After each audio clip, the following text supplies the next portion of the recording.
Hey guys, Mike here, the Detroit Borg, with a look at the new Google Nexus 4, the latest and greatest benchmark phone from Google. So this replaces the Galaxy Nexus sourced by Samsung, so Google has partnered with LG on this phone, and it's basically the Optimus G from LG, but repackaged for Google. So the Nexus basically means that this is Android, pure Android. This is no skin, there's no TouchWiz, there's no Sense UI, this is just Google. This is as Google intended. Also, Nexus means that this will get the latest updates every time they roll out. So you don't have to wait around for a carrier or for another manufacturer to push out the update to your phone. So this is launching with Android 4.2, which is still Jelly Bean, but has added some additional features, which we'll cover in this video. Now, spec-wise, we have a 1.5 gigahertz quad-core Snapdragon processor, we have 2 gigs of RAM, and we have 2 storage options. We have 8 gig or 16 gig, and there is no expandable storage here, so you can't add an SD card to bump up the storage, so you probably want to go with the larger size.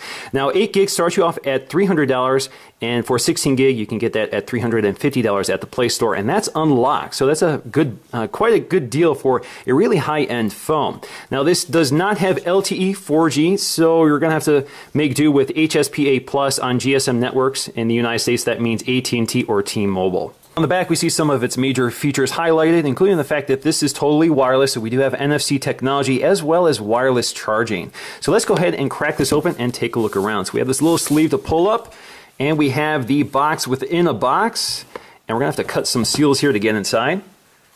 All right, so we cut those seals, I'm going to drop it, and there is our very black Nexus 4. So let's take a look around. All right, so let's just lift this out, and you can see the Nexus 4 there with that very sparkly back panel. We're going to take a look at that in just a minute while we take a look at the package contents. We have that little tray here.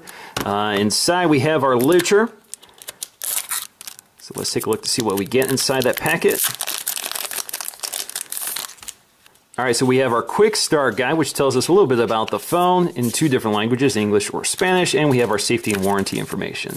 We also have our USB charging cable, which is a micro USB. We have a little SIM ejection tool here, and we have our USB wall adapter for charging the phone. Now with the plastic removed, you can see we have that LG branding. All right, getting back to the phone, you can see it's covered in plastic, so let's go ahead and peel this off. You can see that the plastic actually indicates the functions of the buttons. So let's go ahead and peel this off. All right, on the back, we got one more piece. And there we go.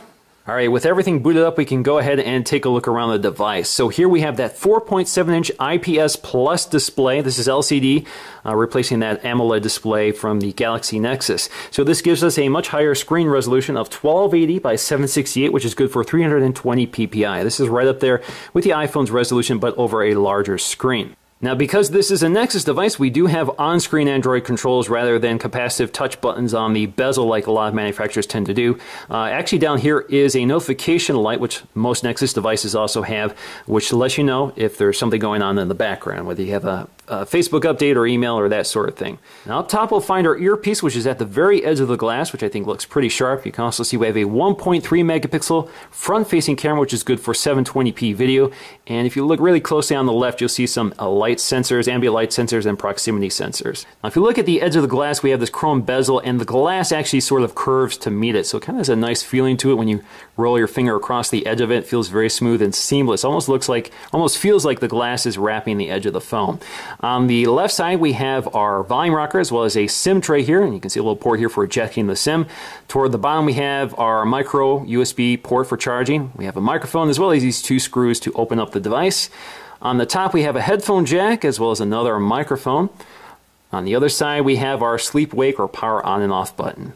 Now, also on the back, you'll find that stippled pattern. So there's kind of an etched pattern underneath the glass which picks up light and reflects it. Almost looks like it's another screen, like it's active. So I think it's actually a very nice effect, very nice detail. On the back, you can see we have an 8 megapixel autofocusing camera, which is backside illuminated, very similar to the iPhones. This also supports face detection, autofocusing, auto exposure, and all those traditional things we're used to with phone cameras. We also have an LED flash right below that. We have our Nexus branding. For the bottom, we have our LG branding as well as a little speaker right here. Now, Android 4.2 makes some of the biggest changes on the lock screen. So on the lock screen, you can now swipe to the left to launch the camera app. And there's some changes to the camera app which we'll explore a bit later. You can also add widgets here. So we have full screen widgets. If you swipe left, you can add one. You can see we have some selections here. So we're going to add my Gmail, and we're going to add my inbox here. Now there's a little bug here. In order for it to resize to the full screen, you have to close it and lock it and wake it up again. So if you swipe, you can see we now have our full screen email widget here, which I can read. And you can add another widget. You can keep adding widgets here. So let's go to calendar. Again, lock it, wake it back up, and it should be in its right place. There we go. You can also remove them just by tapping and holding them and taking them up to remove. Again, very similar to the home screen. You also have a clock here, which gives you some controls like your alarm settings here, so you can set your alarms. You can also select a timer here, another timer, and so you get some quick controls from the lock screen.